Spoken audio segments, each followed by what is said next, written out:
استاد، تو ہو سکتا تھا نا کہ اس کی ملکیت میں وہ کنیز یا باندی ہے، اس کو یہ کہا جاتا کہ وہ اس سے نکاح کر لیں، اس کو آزاد کر کے اس کو اپنی کفالت میں لے آئیں، نکاح میں جی آ جائے گی، حقوق بھی محفوظ ہو جائیں گے اور وہ صورت بھی پیدا نہیں ہوگی جو مثلاً معاشرے میں ایک غلام یا لونڈی کے جو وہ سفر کرے گا اس کے نتیجے میں، آزاد ہونے کے نتیجے میں فوری طور پہ، تو وہ یہ بھی تو ہو سکتا تھا کہ کہا جاتا کہ ان سے نکاح کر لیا جائے۔ یہی تجویز آپ مغربی ملکوں میں آ کے جو لوگ بوائے فرینڈ گرل فرینڈ کے تعلق میں ہیں ان کو پیش کر کے دیکھیے۔ کچھ وجوہ ہوتے ہیں جس میں لوگ نکاح نہیں کر رہے ہیں۔ جو خواتین جگہ جگہ سے ہوتی ہوئی آ رہی تھیں ان کو خاندانی عورتوں کے مقام پر لے آنا آسان کام نہیں تھا۔ اس کے نتیجے میں کوئی بھی ان کی اس حیثیت کو تسلیم نہیں کرتا۔ اس طرح کی تجاویز بعض لوگوں نے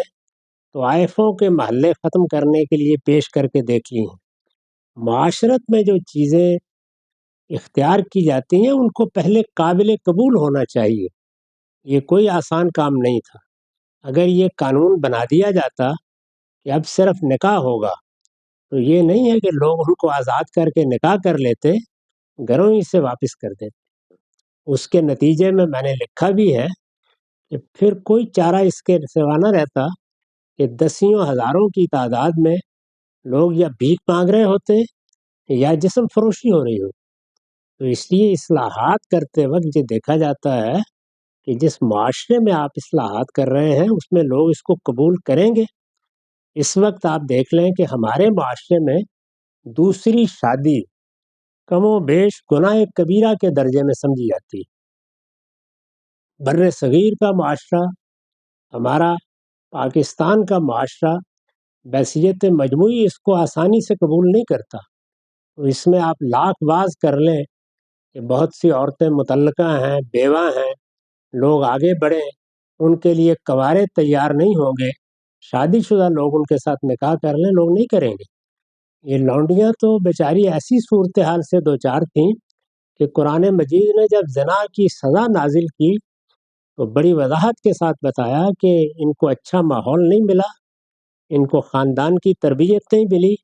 یہ خاندانوں کا حصہ بن کر ان کی حفاظت پہ نہیں رہی،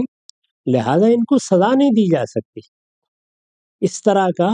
استثناء ان کے لیے خود قرآن کو بیان کرنا پڑا۔ تو معاشرتی معاملات اتنے آسان اور سادہ نہیں ہوتے، ان میں تدریج ہی کا طریقہ بہتر ہوتا ہے۔ قرآن مجید نے وہی اختیار کیا اور آپ دیکھیے کہ وہ حق ان کو دے دیا، یعنی ان میں سے ہر عورت اور ہر مرد اپنی آزادی خرید سکتا تھا۔ اس کے لیے راستہ بتا دیا گیا۔ پہلے تو یہ تھا کہ اگر کوئی غلام یا لونڈی ہے تو جو وہ کمائے گی وہ مالک کا ہے۔ مکاتبت کا قانون جو سورہ نور میں بیان ہوا ہے اس کا مطلب یہ تھا کہ اب معاہدے کی مدت پہ وہ جو کمائے وہ اس کا ہے اور اس کے ذریعے سے وہ مالک کو کچھ رقم ادا کر کے جو طے ہو جائے گی اپنی آزادی خرید لے گی۔ یہ طریقہ اختیار کیا۔ تو بعض لوگ جب یہ کہتے ہیں کہ آزاد کرا دیا جاتا، اس میں اخلاقی طور پر لازم تھا کہ جو لوگ خرید کے لائے ہیں پھر ریاست یا حکومت ان کو معاوضہ دیتی، وہ اس پوزیشن میں نہیں تھی۔ اور اگر آزاد کرا دیا جاتا اور ان کے لیے روزگار کے مواقع نہ ہوتے، ان کی کوئی چھت باقی نہ رہتی، وہ گھروں میں رہتے تھے، گھر کا حصہ بن کے رہتے تھے۔ آپ اگلے دن جس کا کوئی گھر نہیں ہے، جس کے پیچھے کوئی نہیں ہے، جس کے کوئی ماں باپ نہیں ہے، وہ کہیں رہ گئے، معلوم نہیں کہاں سے بکتا ہوا غلام آیا، کہاں سے لونڈی آئی ہے، اس کو کیسے سوسائٹی کا حصہ بنا دیں گے؟ رسالت مآب صلی اللہ علیہ وسلم نے اپنے غلام کو آزاد کیا، اس کو بڑی غیر معمولی اہمیت دی اور یہ خواہش کی کہ اس کی آزاد حیثیت کو، اور دیکھیے وہ مرد ہے، تسلیم کر لیا جائے، نہیں تسلیم ہوا۔ یہاں تک کہ اپنی پھوپھی زاد بہن کے ساتھ بہت ترغیب دے کے اس کا نکاح کرا دیا۔ وہ جرأت نہیں کر سکا کہ ان سے کوئی تعلق ہی قائم کرے۔ اس سوسائٹی کو ہمیشہ اس کے اندر اتر کر دیکھتے ہیں۔ یہ اخلاقی واز سے درست نہیں ہوتی، اس کا تجزیہ کر کے دیکھنا پڑتا ہے کہ اس میں کون سی اصلاح قابل قبول ہے۔ ہمارے ہاں لوگوں کا یہی حال ہے کہ ان کو آپ سیاسی معاملات میں بتائیں تو وہ ایک پوری فہرست آپ کے سامنے رکھ دیتے ہیں کہ دیکھیے یہ اور یہ چیزیں ہیں، ان کے ہوتے ہوئے فلاں اقدار نافذ نہیں کی جا سکتی۔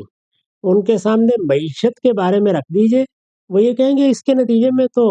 ساری معیشت زمین پہ اس ہو جائے گی، ملک کیسے چلیں گے؟ تو وہ ایک پوری پٹاری کھول کر رکھ دیتے ہیں۔ لیکن ماضی کے بارے میں بتایا جائے کہ اس میں یہ مشکلات تھیں،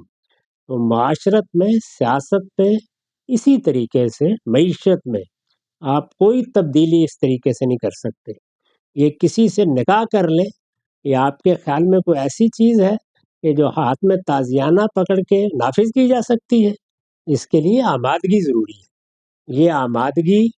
خاندانی معاملات میں، معاشرت میں، گھر میں قبولیت میں، عورتوں میں موافقت میں، برابری کی سطح کو قبول کرنے کے لیے ذہنی تیاریوں میں ضروری ہے۔ رسالت مآب اپنے آزاد کردہ غلام کو یہ باور نہیں کرا سکے کہ اب تم ایک بنی ہاشم کی خاندانی عورت کے ساتھ تعلقات قائم کر سکتے ہو، چنانچہ ایک لمبے عرصے تک وہ ایسے ہی رہے، یہاں تک کہ طلاق دینا پڑ گیا۔ تو یہ صورتحال سمجھنے کی کوشش کرنی چاہیے۔ استاد اس میں آخری پہلو اس سے متعلق یہ ہے کہ آپ نے معاشرت کا ذکر کیا، تو اس میں نکاح کے ادارے کے خاندان کے ادارے کے ساتھ پیرالل طور پہ اس آپشن کو، اس چینل کو رکھا گیا یا رکھا جائے تو کیا ہم یہ کہہ سکتے ہیں کیونکہ سماج کے اندر، معاشرے کے اندر ایک توازن بھی ضروری ہے اور خاندان کے ادارے کے قیام کے لیے بہت اسٹرکٹ شرائط ہیں اور وہ ہر آدمی اس کے لیے اہل بھی نہیں ہوتا اور اس کے نتیجے میں خود بہت سے مسائل پیدا ہو جاتے ہیں معاشرے کے لیے، جو نسل وجود میں آتی ہے اس کی وجہ سے۔ تو اس کو بیلنس کرنے کے لیے اس کے پیرالل، جس طرح قرآن میں ہمیں ایسنس تو مل جاتا ہے کہ یہ پیرالل ایک سسٹم تھا، اس کو گوارا کیا گیا اگرچہ، تو ہم اس کو اگر پیرالل طور پہ کچھ اس کی اصلاح کے ساتھ، مثلا کوہیبیٹیشن وغیرہ کے جو طریقے ہیں اس کی اصلاح کے ساتھ اس کو پیرالل طور پہ رکھیں تو اس میں کیا قباحت ہو سکتی ہے؟ جن جگہوں پر نکاح کو مشکل بنا دیا گیا ہے، ہاں وہ ریاست کی سطح پر مشکل بنا ہے یا معاشرے کی سطح پر، وہاں یہ راستہ خود بخود نکل آتا ہے۔ میں نے اسی لیے آپ کو مغربی ملکوں کی مثال دی۔ یعنی یہاں کیا ہوا، نکاح کے معاملے میں کچھ ایسی قانون سازی ہو گئی جس پہ یہ ممکن ہی نہیں رہا کہ لوگ آسانی سے یہ ذمہ داری اٹھا لیں۔ مثال کے طور پر دیکھیے کہ امریکہ میں اگر آپ نکاح کرتے ہیں تو اس کے اگلے دن سے آپ کی آمدنی ہے یا عورت کی، وہ اسی وقت دو حصوں میں تقسیم ہونا شروع ہو جائے گی۔ یعنی یوں نہیں ہے کہ نان و نفقے کی ذمہ داری ہے، اخراجات پوری کرنے کی ذمہ داری ہے جیسے ہمارے ہاں ہے، بلکہ آپ کی جائیداد بن رہی ہے، آپ کی آمدنی آ رہی ہے، جو کچھ بھی ہے وہ نکاح کے بعد آدھا آدھا ہونا شروع ہو جائے گا۔ اور بھی بعض اس نوعیت کی پابندیاں اور ذمہ داریاں لوگوں پر عائد کی گئی ہیں۔ اسلام میں اس طرح کی کوئی چیز نہیں ہے، یہ ہمارے معاشرے میں بعض پابندیاں ہیں۔ مثلا ہمارے ہاں بھی نکاح کو انتہائی مشکل بنا دیا گیا۔ اگر آپ غور کر کے دیکھیں تو بعض اوقات لوگوں کے لیے 5-5 10 سال اب انتظار کرنا ناگزیر ہو جاتا ہے، بہت مشکل بنا دیا گیا۔ رسوم، روایات، خاندان کے تقاضے، معیشت کی ضرورتیں، جس طریقے سے پہلے عام طور پر والدین بیاہ کے لیے آتے تھے، خاندان شروع ہو جاتا تھا، خود عورتوں کی اپنی نفسیات، جس طریقے کی وہ زندگی بسر کرنا چاہتی ہیں، ان سب چیزوں نے مل کے ہمارے یہاں بھی یہ مشکل پیدا کر دی ہے۔ تو یہ مشکل جہاں پیدا کی جائے گی وہاں پر لوگ دوسرے راستے نکال لیں گے، کہیں علانیہ نکال لیں گے، جیسے مغربی ملکوں میں جب مذہب کی گرفت ڈھیلی پڑی تو لوگوں نے علانیہ نکال لی ہے۔ آپ بھی اگر غور کر کے دیکھیں تو آپ کے ہاں جگہ جگہ سے اب اس کی خبریں آنا شروع ہو گئی ہیں، لوگ یہ راستے نکال لیتے ہیں۔ اسلام نے اس میں جو طریقہ اختیار کیا تاکہ آئندہ یہ راستے نہ نکلیں، وہ یہ کہ نکاح کے ساتھ یہ وابستہ تمام چیزیں بالکل ختم کر دیں۔ اور اگر آپ اس طریقے سے آج بھی اپنے ہاں یہ روایت قائم کریں کہ مرد عورت اپنی پسندیدگی کا اظہار کر سکتے ہیں، کوئی والدین کو اپنی بچیوں کو بٹھا کے دیکھنے کی ضرورت نہیں ہے، لڑکے ہیں لڑکیاں ہیں وہ بتائیں ان کو کہاں تعلق قائم کرنا ہے، اس کے بعد کچھ بھی نہیں ہے، بس ایک معاہدہ ہونا ہے، اس میں ایک تحریر کریں، اس کی ذمہ داریوں کو بیان کریں اور اس کے بعد نکاح کر لیں،